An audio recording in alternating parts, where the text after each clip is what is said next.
Hyunju sits in his office deep within the mansion. The room is dimly lit, illuminated only by the bluish glow of numerous monitors. Encrypted lines scroll across the screens, financial flows are tracked, and transactions are processed through shell accounts. His fingers glide silently across the keyboard, plotting yet another scheme. In this house, every room is equipped with surveillance systems. Every move is recorded. An atmosphere of constant danger and control permeates it. His face betrays no emotion, only cold concentration. Here, in the heart of his digital empire, he remains the same ruthless boss as he is in the real world. His every decision is a calculated move, every action part of a complex game where the slightest mistake costs lives. He rarely leaves this office, preferring to manage his criminal empire from behind screens. The house is not a refuge, but another fortified node in his web of power. The silence around him is deceptive. It conceals the constant work of a complex mechanism built on deception and force. Nothing breaks his concentration until he hears a soft, rustling sound behind the door. His face is completely calm, but there is cold disappointment in his eyes. He just saw his maid, Kim Mi-hee, stealing his things. She put an expensive watch, a bottle of perfume, and exotic fruits from the kitchen into her bag. Hyunju didn't come out right away. He waited for her to finish. When he appeared in the doorway, the woman flinched. The bag fell from her hands. The stolen items scattered across the polished floor. She makes no attempt to justify herself. She knows you can't fool this man. "I'm sorry," she says quietly. Hyunju looks at her. He knows about her difficult husband. He knows there's not enough money. His house is overflowing with everything. One call from him would solve all her problems. But she didn't ask. She stole, systematically and brazenly. "You're fired," he says evenly. "Pack your things." He sees her hands shaking. Before she leaves, he takes a thick envelope from the inside pocket of his jacket. "Take them. You need them." She takes the envelope slowly, not looking him in the eyes. "Why?" she whispers. "Because I don't want your husband to go hungry," Hyun replies. "Ju-dae." But remember, it all starts small. Then comes something bigger. People who steal trust little by little eventually want to steal it all. It would be better if you just asked. Mi-hee leaves. Her shoulders are hunch-hinged. She is burning with shame. A few hours later, Hyunju is sitting at his desk. He's conducting an interview. News of his dismissal spread quickly. There are plenty of people in town who want to work for him. Everyone knows he pays handsomely. A woman enters the office. Her name is Amy. She is dressed modestly but neatly. It's clear from her demeanor that she desperately needs the job. "Sit down," Hyun says. "Ju?" He asks the standard questions. He asks about work experience, about references, about marital status. "Is everything stable in your personal life?" he asks. "Are you planning on taking frequent days off? Won't the kids interfere with your work?" Amy takes a deep breath, looks him straight in the eyes. "No, sir. My personal life is in perfect order. I have no children. I can devote myself entirely to work. I won't need any unscheduled time off. I have extensive experience. I can handle all the responsibilities." She speaks confidently. Her words sound convincing. Her resume is impeccable. Hyunju nods. Overall, he's pleased. Only the slight movement of her eyes to the side alarms him. But he chalks it up to nervousness. He doesn't know that she just lied to him about the most important thing. Ami is a good person, but yesterday her husband left her. He took all the money and furniture. Her 7-year-old son Lee is waiting for her on the street now. They have no home, no food.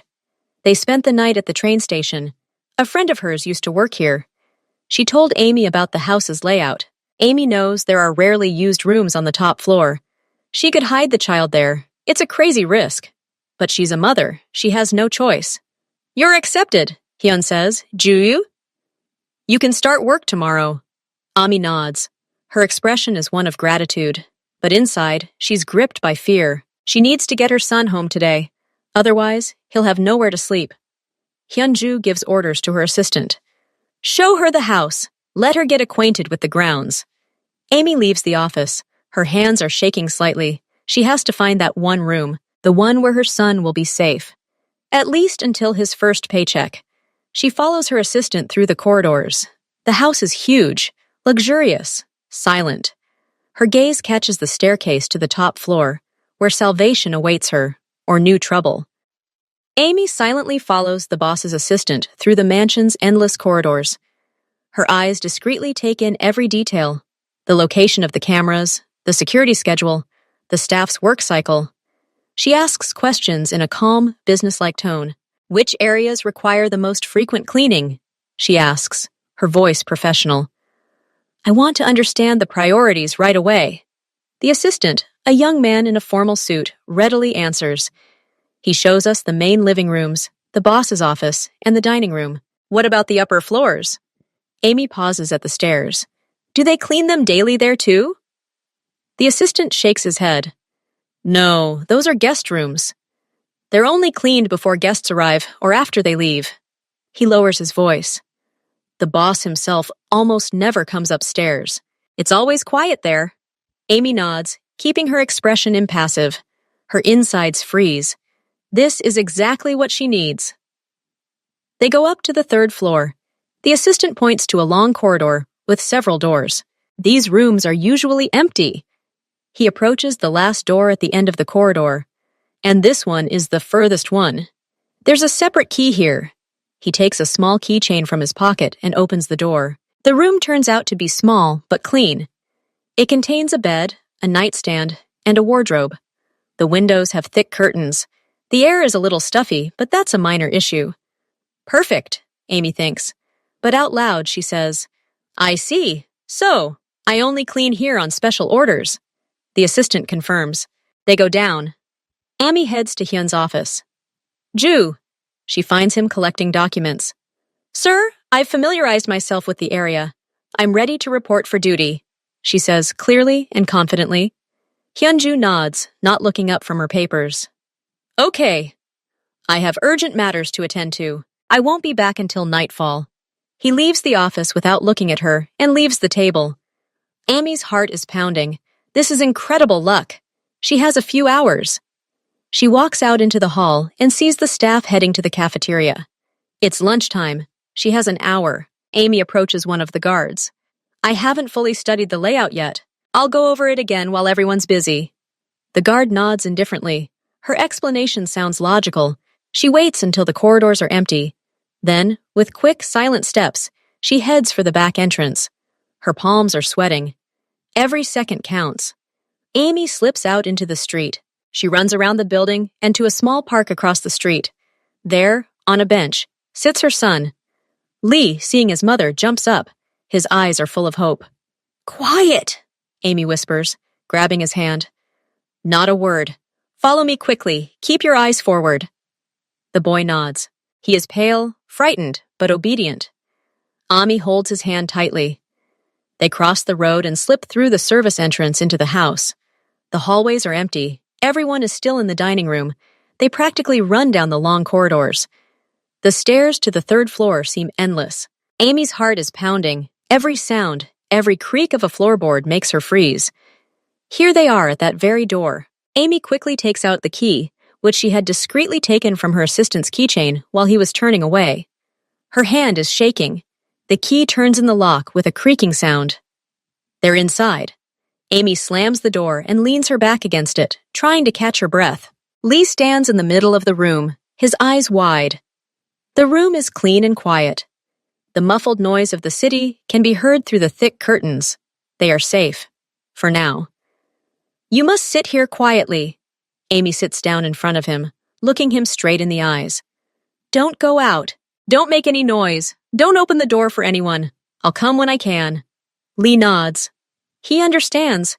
He's only 7, but he already knows what fear and need are.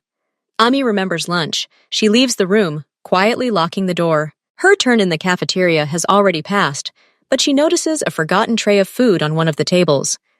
Quickly, before anyone sees, she takes it. She comes back into the room. She places the tray in front of Elle. Eat. The boy greedily pounces on the food. Ami looks at him, her heart breaking with a mixture of love, fear, and shame. She waits for him to eat, takes the empty tray, and hides it again. I have to go to work. The lock is on the outside. I'll lock you in. Don't be afraid. Lee nods, his eyes already drooping. He lies down on the bed and falls asleep almost instantly. Fatigue and fullness take their toll. Amy leaves, turns the key, and returns to her duties. She cleans the office, the living rooms, the kitchen. Her movements are precise and professional. No one can suspect what's going on inside her. The evening passes in a state of nervous tension. Every step outside the door, every sound on the stairs makes her jump. She constantly listens for the sound of a child's cry or footsteps from upstairs. But silence reigns above. Night is falling. Hyungju returns. He walks into his office without looking at her. Amy continues working, but her thoughts are still there, in the small room on the third floor. Is her child well fed? Is he cold? Has he woken up in fear? She can't believe they've pulled it off. The first, most dangerous step has been taken, but weeks of this life lie ahead. And any little thing could ruin them. When the house is quiet, Amy sneaks upstairs with a sandwich and water she grabbed from the kitchen. Lee is asleep. She leaves the food on the nightstand and quietly leaves. She lies down on her bed in the servants' quarters, but sleep won't come. Every creak, every rustle seems like guards' footsteps. Her nerves are taut as a bowstring. They've lasted one day, but how many more are ahead? And how will it all end? Hyunju returned late. The entire house had already fallen into the silence of the night, except for Amy, who was still polishing the banisters of the main staircase until they shone. Hearing his footsteps, she straightened up and put down her rag. "Did you have a normal day?" His voice rang out unexpectedly loudly in the silence. He took off his jacket and threw it over the back of the chair. Amy nodded quickly, trying to keep her voice even. "Yes, sir. Everything is fine. No problems." He walked slowly down the hall, his gaze sweeping over the immaculate surfaces. "Good. By the way, my relatives are arriving tomorrow morning." He stopped and looked at her. "Two sisters with their husbands. They'll be staying a few days." Amy felt her hands go cold. She swallowed. "They need to prepare the rooms," Hyun continued. "Ju." He looked up. "Specifically that room at the end of the hallway on the third floor, the one with a separate key. It needs to be brought to perfection. Fresh linens, aired out, thoroughly cleaned." Amy's ears began to ring. The very room where her son was now sleeping. Her only refuge. Her heart began to pound so loudly she thought he could hear it. Her entire carefully crafted plan was crumbling in an instant. The very first day, and such a disaster. She forced a smile. She gave a short, businesslike nod. "Of course, sir. I'll do anything. I remember that room." Inside, everything was turning upside down. Where would she put Elle? All his few belongings? She needed to find another place quickly. But where? All the upstairs rooms would be occupied. The number of people in the house would double. The chances of being discovered would increase exponentially. Every sound, every movement of the child would be under surveillance. "Excellent," Hyun said. Ju turned and took a step toward the stairs. "Come on. I'll show you exactly what needs to be done, so there are no misunderstandings." He walked up the stairs. Ami, her legs suddenly feeling weak, trudged after him. Her mind was racing. She had to warn Lee, whisper to him to stay quiet. But how? The boss was only a few steps ahead. They climbed to the third floor. The corridor was immersed in semi-darkness, lit only by the night lights. The air was still and cool. They passed several doors. With each step, Amy felt the panic growing. She silently prayed for Elle to sleep soundly, for him not to make a sound. Hyunju stopped right in front of that very door. He extended his hand to say something, and at that very moment, a distinct, loud sound came from behind the door. The sound of something heavy falling to the floor. The sound of a book falling. Amy froze. Time stood still for her. The blood drained from her face, leaving her skin icy cold. This was the end, everything. Hyunju turned sharply toward the door, his brows furrowed. His relaxed posture instantly turned wary. "What is it?" His voice became quiet and sharp as a blade. "Probably a draft," Amy managed to say, not believing her own words. Her voice sounded weak and false. No, Hyunju wasn't listening anymore. His instincts, honed by years of living in a world of danger and deception, kicked in instantly. In an empty room that should be locked, there was nothing to fall. He grabbed the door handle with a sharp movement. It was locked. He turned to Amy. His gaze became heavy and piercing. "The key," he said curtly. Amy's hands were shaking so much that she had difficulty getting the ring of keys out of her pocket. She tried to find the right one, but her fingers wouldn't obey. Hyunju silently snatched the key from her, found the key himself, and inserted it into the lock. The click sounded like a gunshot. He swung the door open and stepped inside. Amy stood there, unable to move. She expected screams, a child's cries, questions. She imagined Lee's frightened face. Her legs buckled. The room was plunged into darkness. Hyunju flicked the switch. Light suddenly flooded the space. Amy closed her eyes. But nothing happened. Not a sound. She forced herself to open her eyes. Hyunju stood in the middle of the room, slowly looking around. His gaze slid over the neatly made bed, the empty nightstand, and the closed closets. A small reference book lay on the floor next to one of the closets, apparently originally on its top shelf. Nothing else. Lee was nowhere to be seen. Hyunju walked further and peered into the small adjoining closet. It, too, was empty. He bent down, picked up the book, and placed it on the nightstand. His face remained inscrutable. "A draft," he repeated her words, a hint of mockery in his voice. He glanced around the room again, then walked back out into the hallway. They must have locked it wrong last time. The vibration knocked the book over. Amy nodded silently. She couldn't make a sound. Only now did she notice that the door of one of the built-in closets wasn't completely closed. A narrow gap remained, and in that gap, in the darkness, for a split second, she saw the glint of two frightened children's eyes. Lee was there. He'd hidden. He'd heard footsteps, and had gotten there in time. The relief that washed over her was so strong that she felt dizzy again. She could barely stay on her feet. Hyunju seemed oblivious to her condition. He became businesslike again. "So, as I said, my older sister will be staying here. She needs peace and quiet. The bed linen is to be black and silk. The water is to be changed twice a day. Only white lilies are to be used in the vase. Nothing else." He turned and walked further down the hallway, pointing out other rooms and giving directions. Amy followed him like a robot, nodding and repeating his words. She couldn't comprehend anything. Her thoughts were there, in the dark closet, where her little son trembled with fear. Finally, Hyunju finished. "Is everything clear?" he asked, descending the stairs. "Yes, sir. Quite clearly," Amy replied, and this time her voice sounded almost normal. He nodded, dismissing her and heading for his study. Amy remained standing downstairs until his footsteps faded into the depths of the house. Then, trying not to run, she went back upstairs. She didn't enter the room, but merely paused by the door, listening. From behind the door came the soft, barely audible whisper of a child. "Mom, are you there? I didn't mean to. I was just looking at a book and dropped it." Amy pressed her palm to the door, as if she could convey her relief through the wood. "Quiet, sweetheart," she whispered through the crack. "Quiet, I know. Good for you for hiding. Stay quiet. I'll be back soon."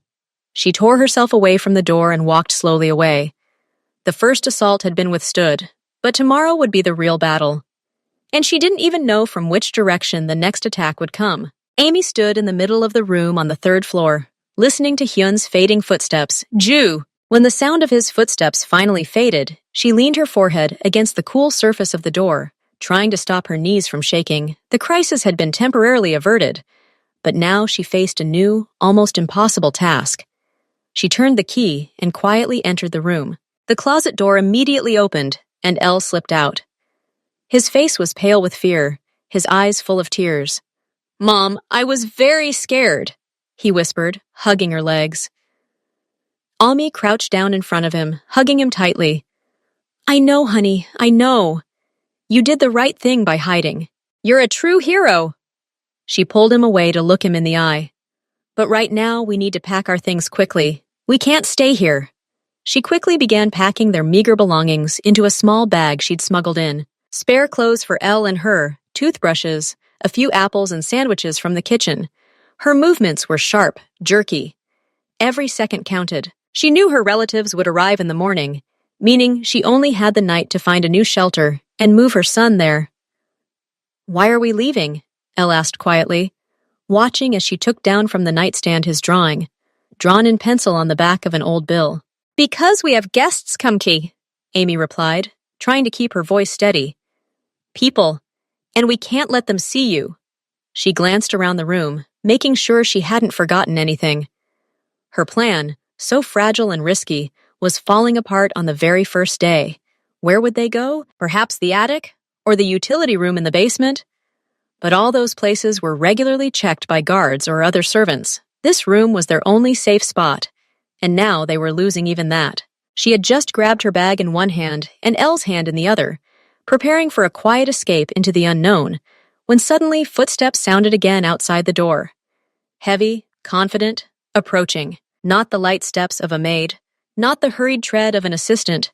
These were Hyun's, Ju. Ami froze in place, her fingers clutching her son's hand. He shouldn't have come back. He'd said everything he wanted. Her thoughts raced. Hide Elle and go back to the closet? But he was already standing in the middle of the room, next to her, bag in hand. It was too late. The door opened without knocking. Hyun-ju stood in the doorway. His gaze, neutral at first, slid over her, then settled on the small figure pressed against her leg. He stared for several seconds, his face completely unreadable. No anger, no surprise, just silent anticipation. Amy's insides sank. This was the moment she'd dreaded most. The moment when it all ended. The trap snapped shut. A cold wave of fear swept through her body, and the world swam before her eyes. She felt her knees buckle, and she barely managed to hold on, clutching the headboard. She found it hard to breathe. Her mind was racing with fragments of thoughts. The former maid, Mi-hee. She'd been fired for stealing. She'd deceived him, stolen small things from him. Amy looked at her son's terrified face, then at her boss's stony expression.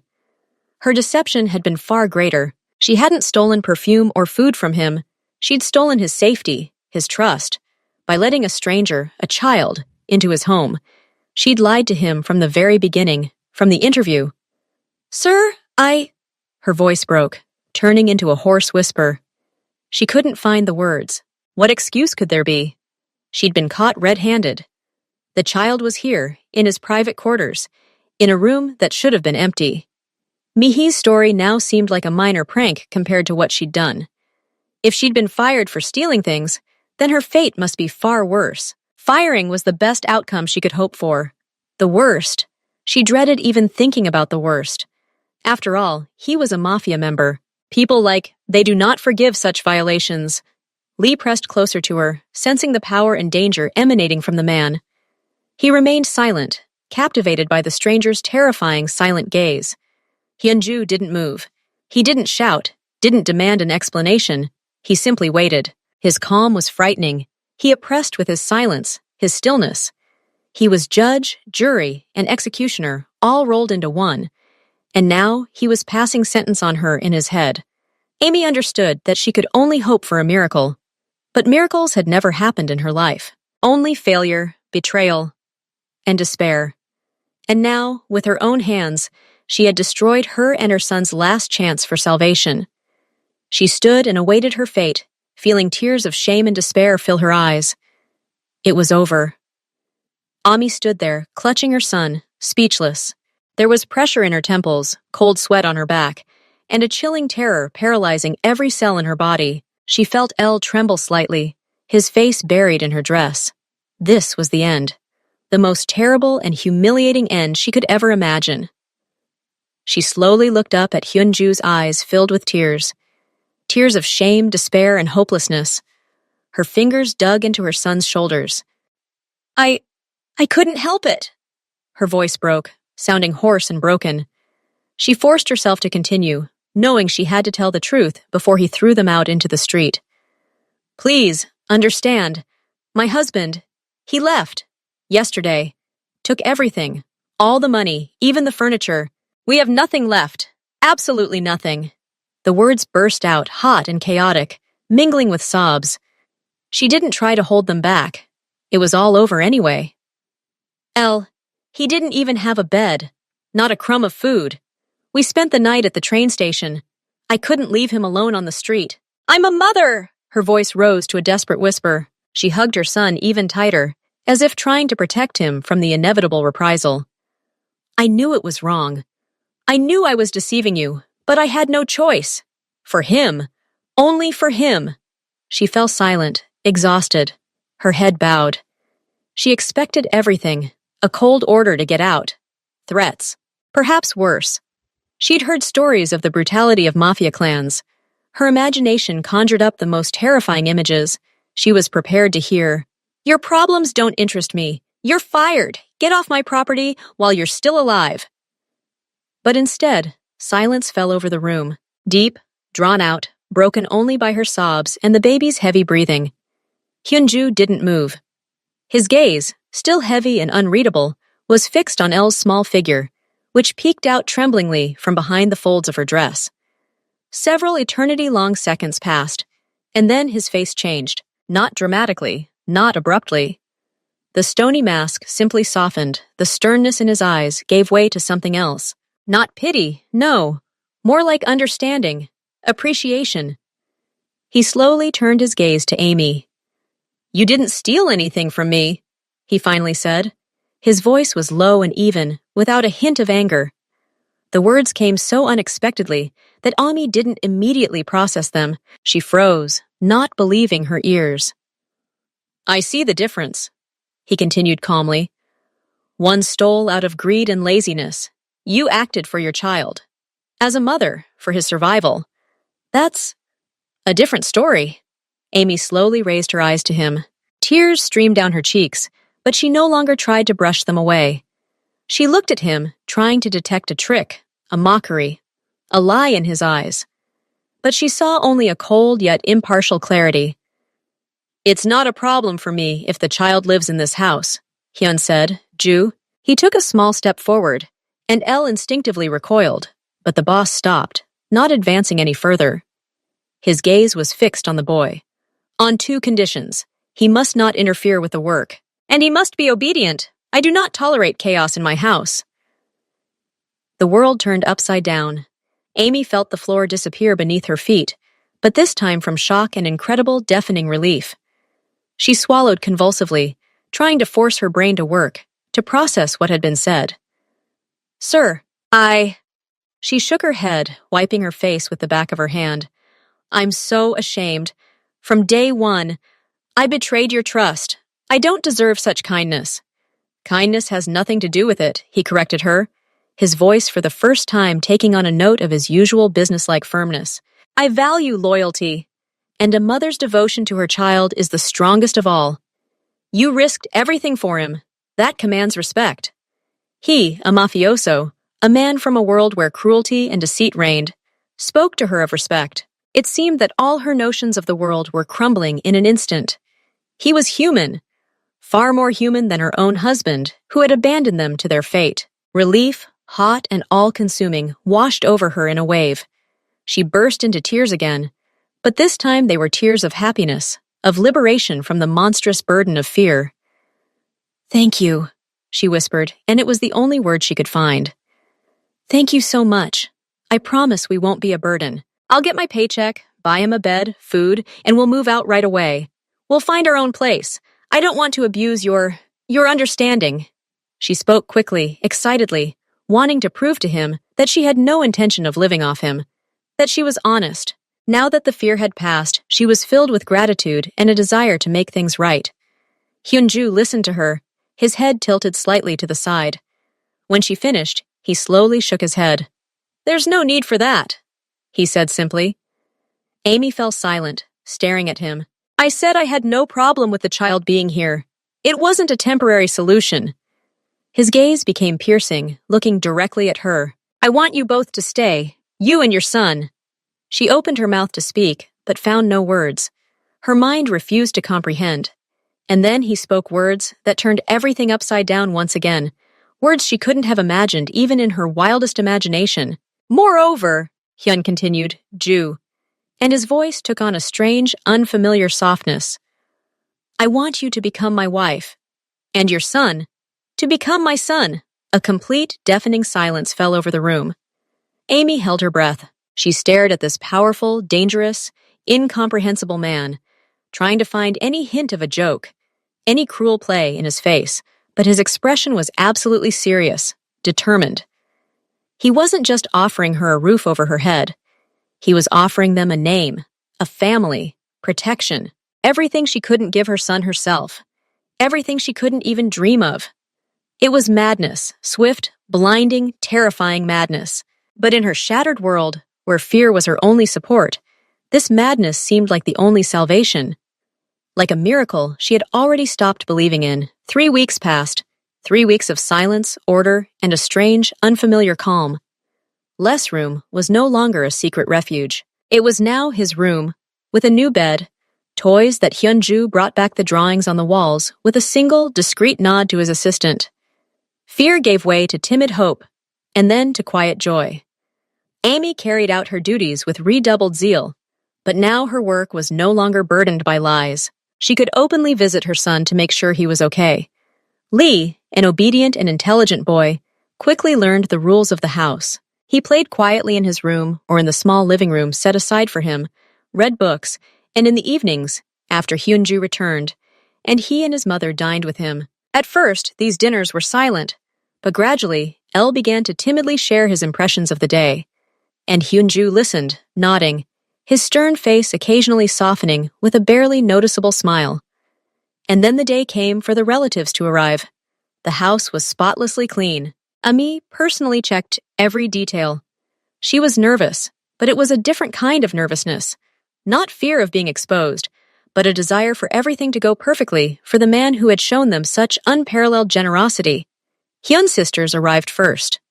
Ju and her husbands. The air filled with ringing voices, laughter, the sounds of kisses and greetings. The house, usually so silent and stern, came alive. Ami watched this, standing to the side in the shadows of the corridor, ready to fulfill any wish at any moment. She saw how Hyunju, always reserved, hugged his sisters and clapped his brothers-in-law on the shoulder.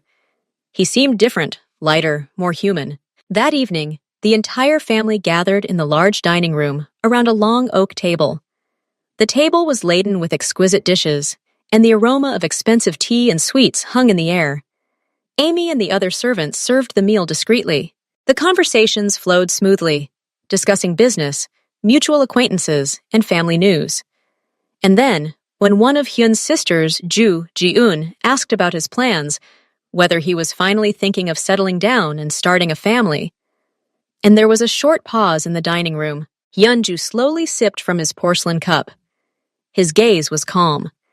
He set the cup on the saucer. The ringing sound of porcelain on porcelain sounded especially loud in the silence. "You're late with your question about the family," he said in an even, weighty tone that captured the attention of everyone present. All eyes turned to him. The sisters stopped chewing, and the brothers-in-law leaned forward curiously. "I've already found my family," Hyun continued. "Ju." He looked up, and his gaze, firm and clear, found Amy, standing by the buffet. He made a slight but unambiguous gesture, inviting her to come closer. Amy's heart skipped a beat, then started beating wildly. She stepped into the center of the room, feeling dozens of surprised eyes watching her. She was dressed in a simple yet elegant dark dress, her hands clasped in front of her to hide her trembling. "Amy is not just my housekeeper anymore." Hyun's voice, Ju's tone, was commanding and brooked no argument. "She's my fiancée. In a month, she'll be my wife." Complete silence reigned in the dining room.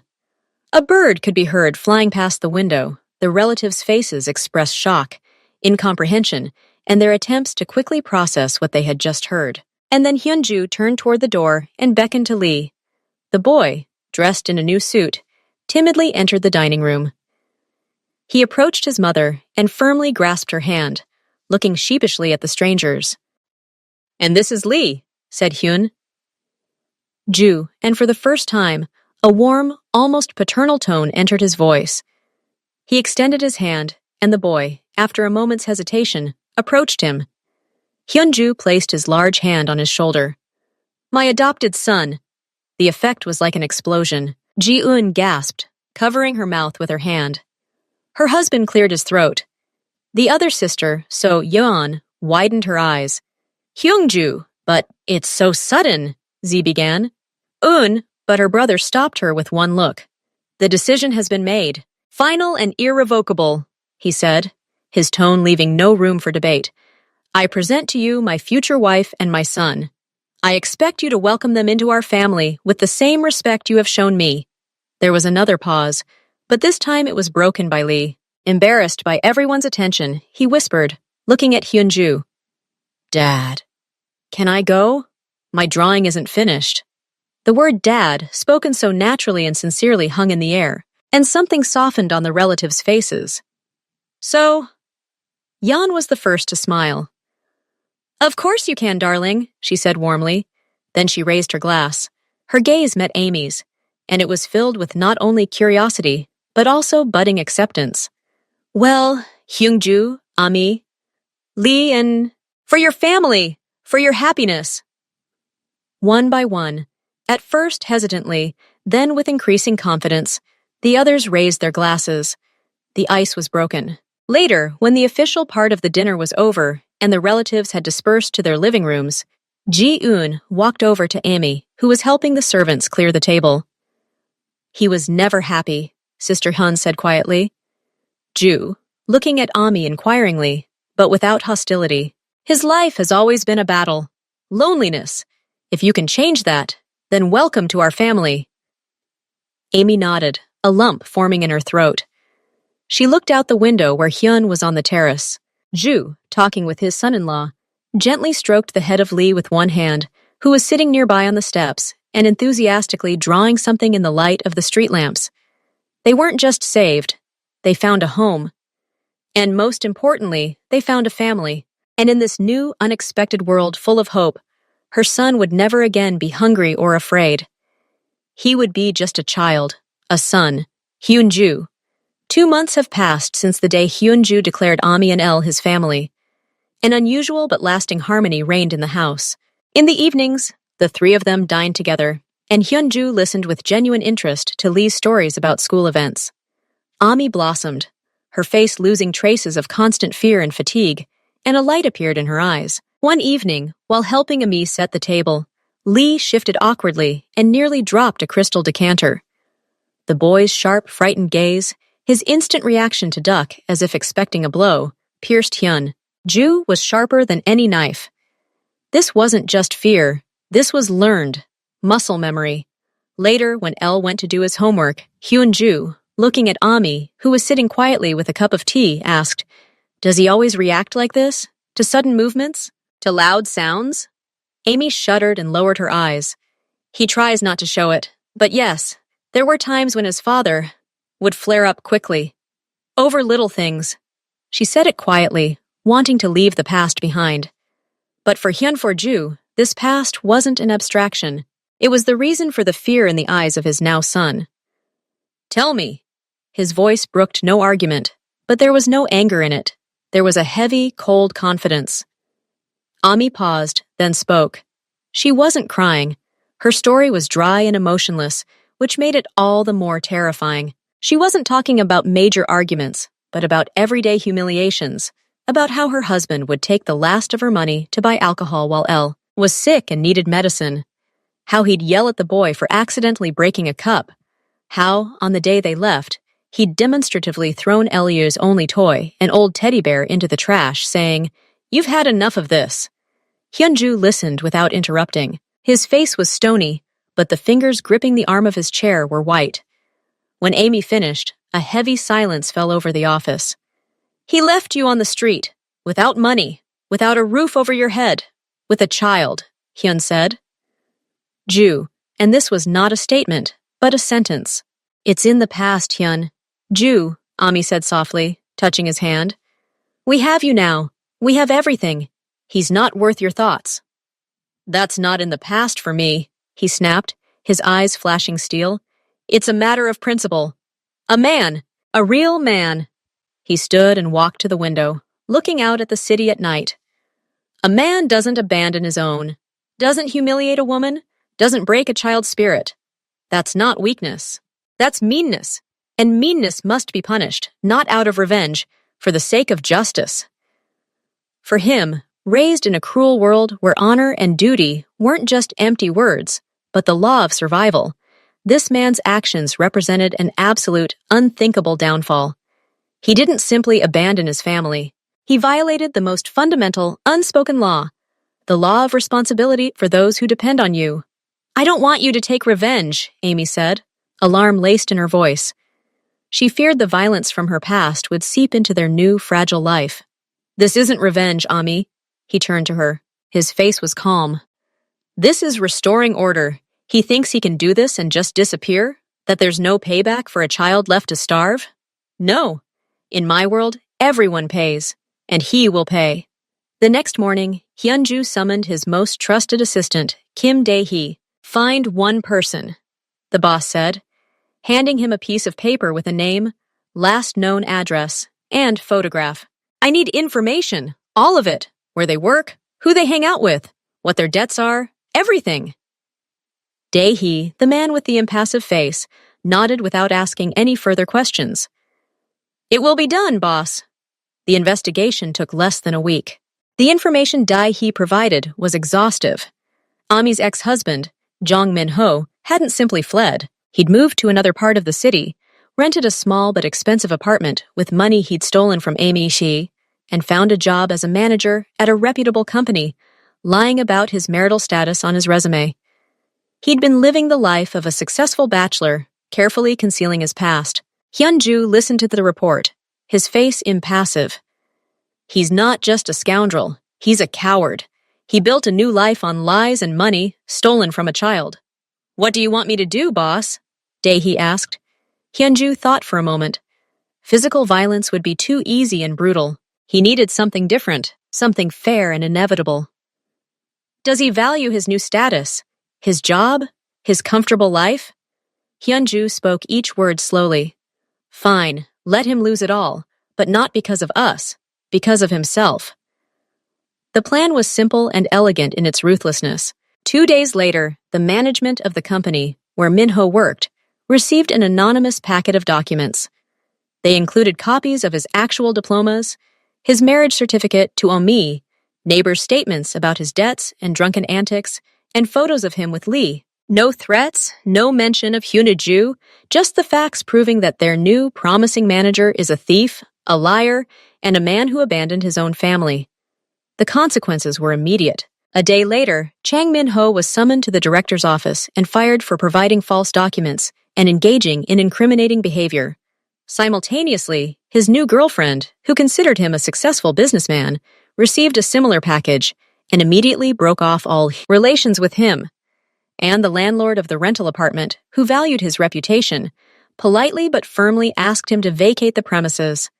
Overnight, Jang Min-ho lost everything he had so carefully built. He found himself on the street, but this time for real, alone, inconsolable, and with a ruined reputation that closed all doors to him. Hyunju, listening to Dae-hee's final report, merely nodded. He felt no satisfaction. He felt a sense of closure. Order had been restored. The price had been set and paid in full. That night, hugging Lee before bed, he said, "Remember, son, a man's true strength isn't in being loud or cruel. It's in protecting those who depend on you, and never abandoning your own." Lee, almost asleep, smiled and whispered, "I know, Dad.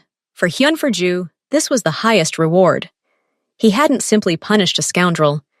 He had taught his son the most important lesson of all, a lesson about honor, justice, and true strength. And this lesson was worth more than any revenge." After a few months of life in Hyun's house, Ju had found a new, lasting harmony. But one evening, watching Lee proudly show him her school project, Hyunju felt an unusual unease. Happiness turned out to be a fragile construct that needed to be protected not only from external threats, but also from the ghosts of the past. The next morning, he summoned Kim Dae-hee. "That man," the boss said, looking out the window. "I need complete information. Where he is, how he lives, who he associates with." Dae-hee nodded silently. He had long since prepared a dossier. Jang Min-ho, Ami's ex-husband, didn't just disappear. He carefully constructed a new life. He rented an expensive apartment in a prestigious neighborhood, got a job at a reputable company using forged documents, and moved in circles where he was considered a successful bachelor.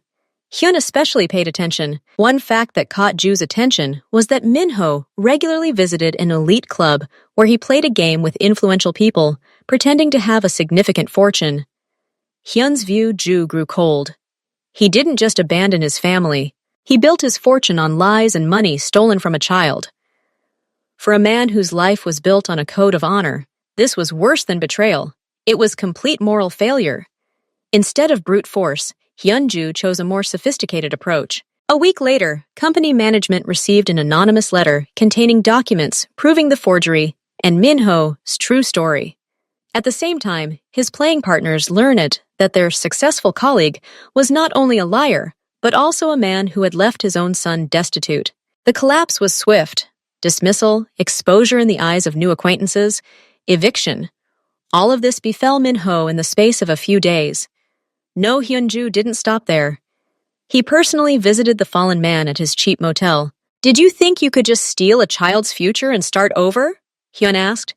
Ju, looking at the trembling man, offered a deal instead of physical violence, an official renunciation of parental rights in exchange for a lump sum sufficient to start a new, albeit modest, life in another city.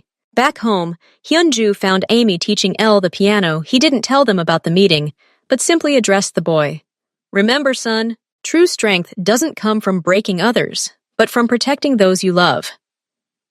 The next morning, Hyun-ju announced a surprising decision. He was stepping down from day-to-day management of the business, handing over the reins to trusted associates. "I've taken on more important responsibilities," he explained to his surprised subordinates. Now his days were devoted to his family. Morning walks with Elle and before school, helping Amy set up her own small business, a flower shop, evenings spent working on joint projects. He even hired a private music teacher, noticing the boy's interest in the piano.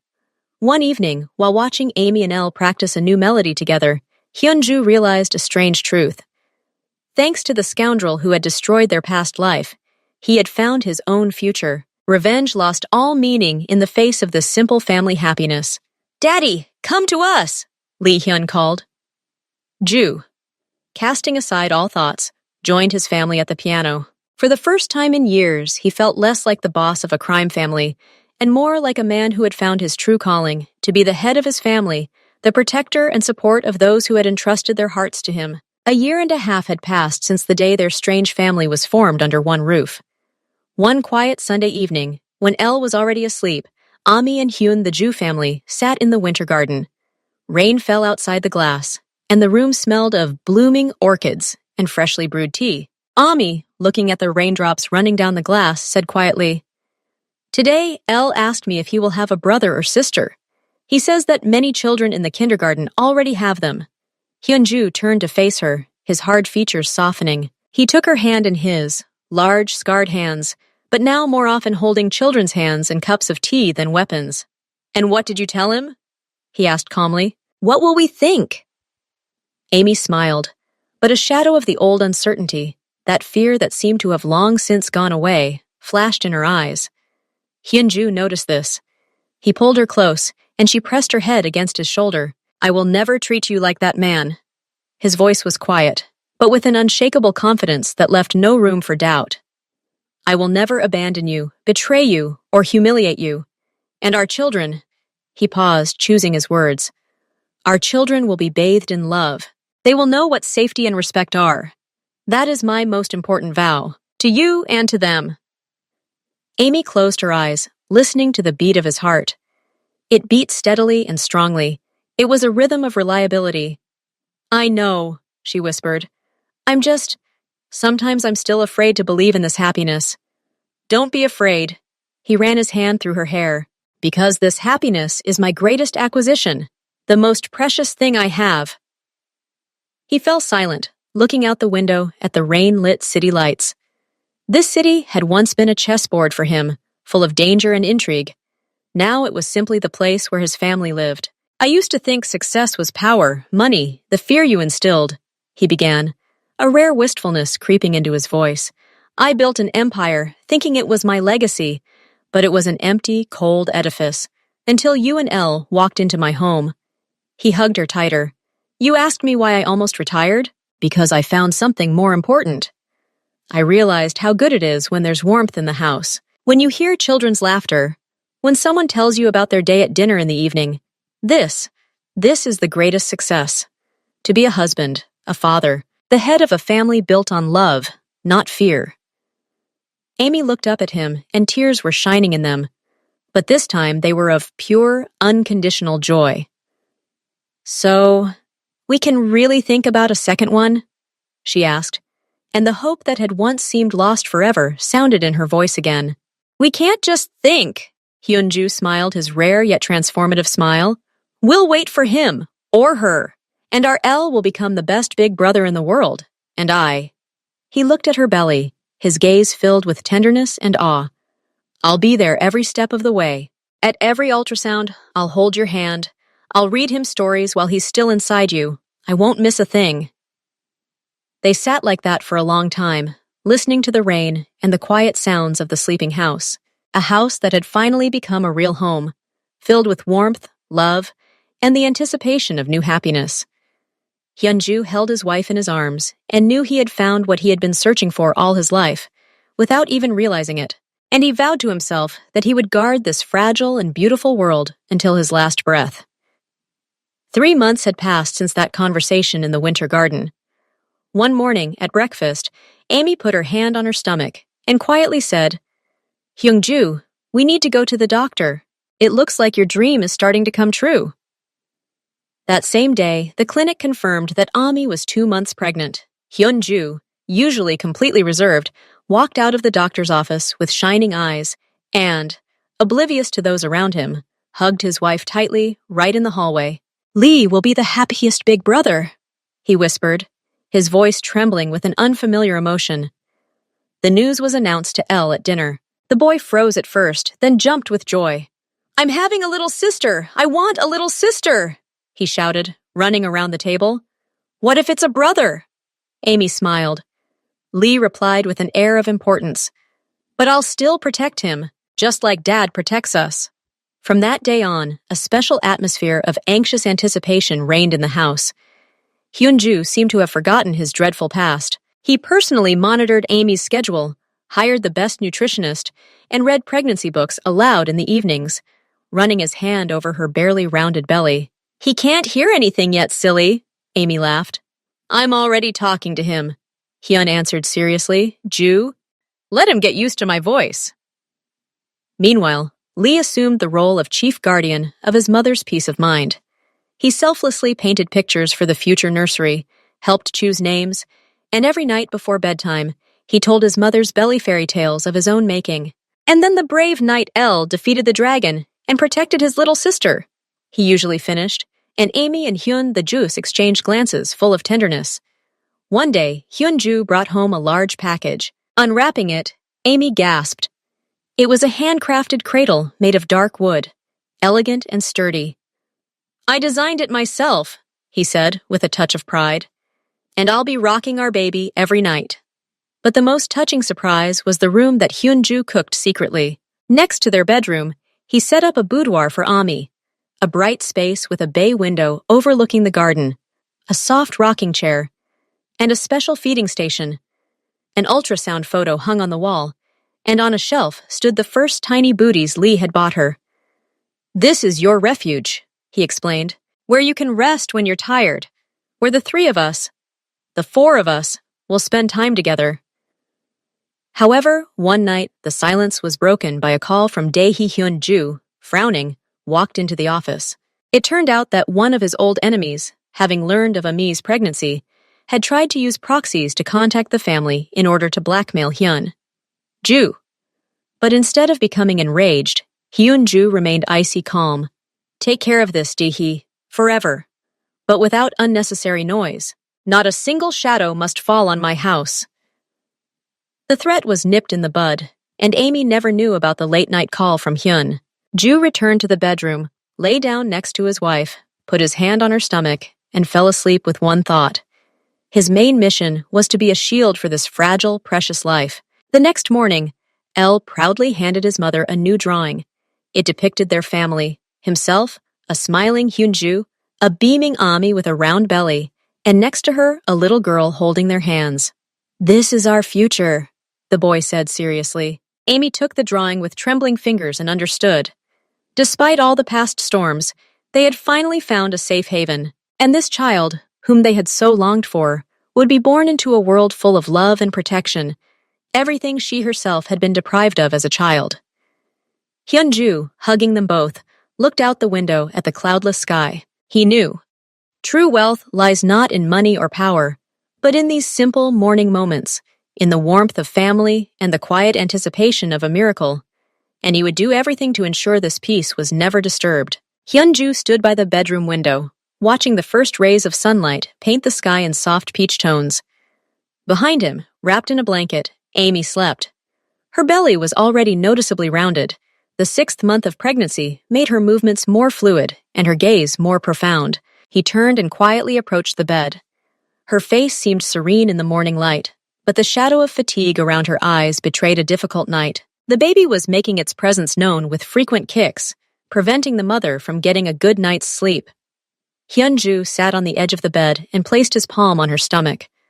Almost immediately, she gave him a strong, confident push. He smiled.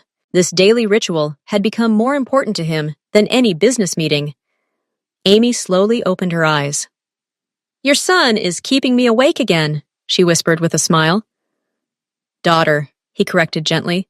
"She's just energetic like her mother." He helped her up, placing pillows behind her back. His movements were precise and gentle. Over the months, he had learned to anticipate her every need. "Today is a big day," Amy reminded. "Lee is performing at the school recitation competition." "I haven't forgotten," Hyun nodded. "Jukyu, the car will be here at 2. And yes, I arranged for his performance to be recorded on video." She looked at him tenderly. This formidable man, who had once inspired fear in the entire city, was now discussing the school events program with touching seriousness. As they went down to breakfast, they found Elle engaged in something unusual. The boy was sitting at the table, carefully studying a book on newborn care. "Dad, look," he said seriously, pointing to the illustration. "This tells you how to hold the baby properly. I need to be ready." Hyunju exchanged a warm glance with Ami. Ever since they'd told Elle about the pregnancy, the boy had devoted himself entirely to preparing for his new role. He'd given up some of his extracurricular activities to spend more time helping his mother, compiled a list of names himself, and even started saving his allowance for a gift for his future sister. "You'll be a wonderful big brother," Amy said, stroking his hair. Lee answered confidently, "I promise to protect her."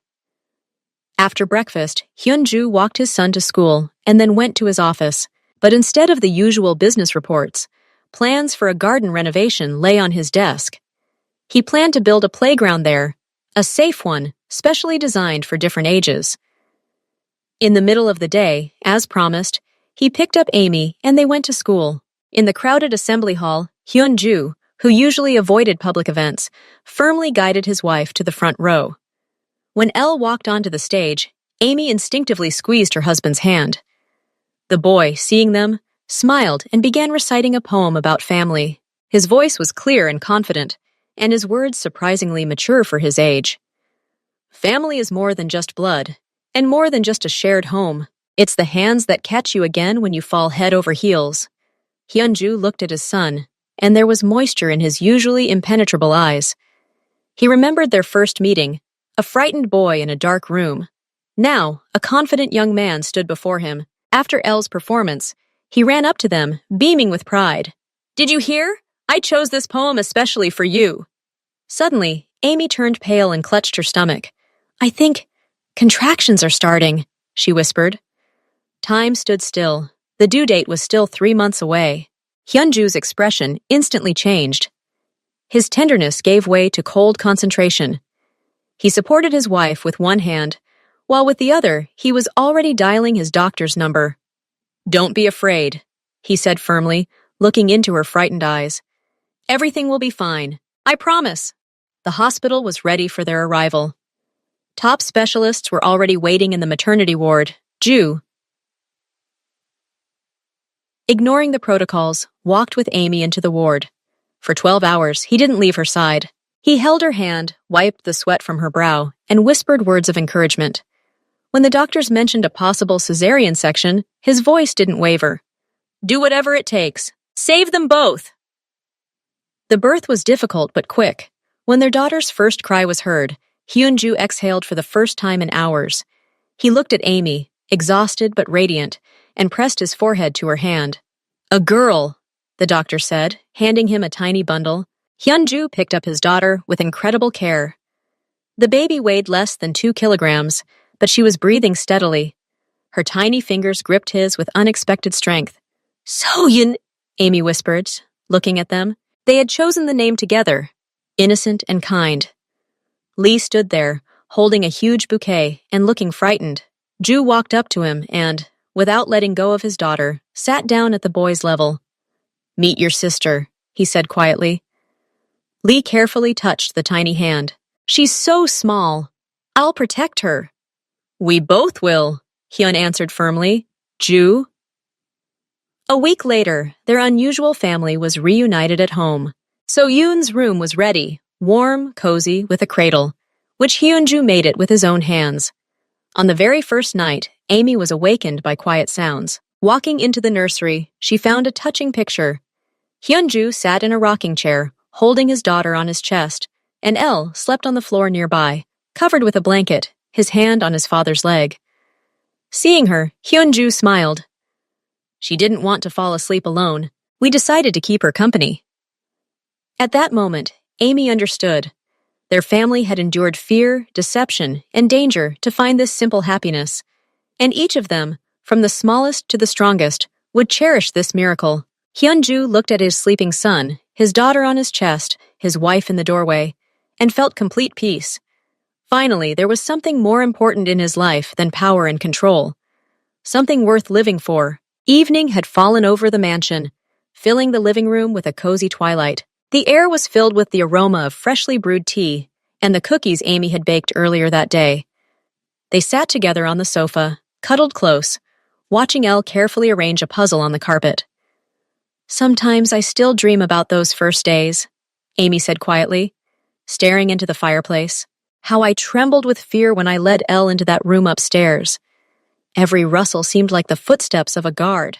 And I remember you standing in my office during the interview. Your eyes give you away. They were always too honest to lie. His hand rested on her shoulder, his thumb slowly tracing the fabric of her blouse. When you found us, I was sure it was all over. She turned to him, her eyes glittering in the dim light. Why didn't you throw us out then? Because I saw in you not a thief but a mother, and in this boy... He nodded toward Elle and, I saw someone worth protecting. In my world, that's what matters most. Lee looked up from his puzzle. And I remember when you bought me that first car and told me it was my home now. He smiled, and there was no trace of the frightened child from before in his smile.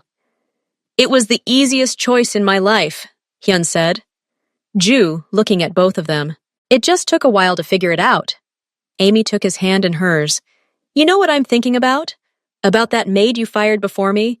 If it weren't for her stealing, you never would have looked for a new assistant. Fate works in strange ways, he agreed. It took one deceiver and sent me... You! Were afraid to approach Dad at first? Amy turned to Elle. The boy nodded, having assembled the last pieces of the puzzle. Then I realized he has the strongest arms in the world. And when he carries me, nothing bad can happen. Silence fell over the room, broken only by the crackling of the logs in the fireplace. They sat there, 3 people whose lives had intertwined in the most unexpected way, creating something more lasting and valuable than any wealth. Do you know what I regret? Hyunju broke the silence. For not meeting you sooner. For not being able to protect you and Elle from the very beginning. Amy shook her head, clinging to him. Don't regret it.